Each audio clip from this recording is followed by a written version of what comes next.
जीवनका सबै घटनाहरू परमात्माको इच्छामा घटेका हुन्छन्। त्यसैले सधैँ परमात्मामा विश्वास राख्नुहोस्। कर्म बिना कहिले पनि हामीले साँचो सुख प्राप्त गर्न सक्दैनौँ। आस्था र आशाले जीवनलाई दिशा र उद्देश्य दिन्छ।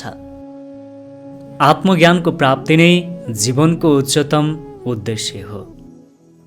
शान्ति र समृद्धि साँचो उद्देश्यलाई पछ्याउने क्रममा प्राप्त हुन्छ। भगवानको नाममा ध्यान गर्दा यसले जीवनलाई सरल र सुखमय बनाउँछ।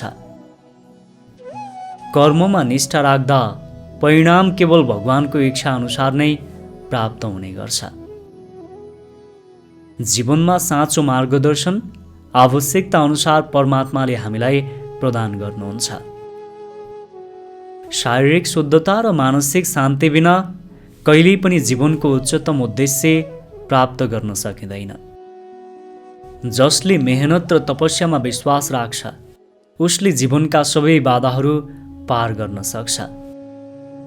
आन्तरिक शान्ति बिना बाह्य शान्ति सम्भव छैन।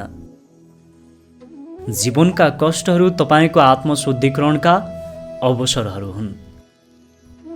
भगवानको मार्गमा चल्दा हामीलाई शान्ति र समृद्धि प्राप्त हुन्छ।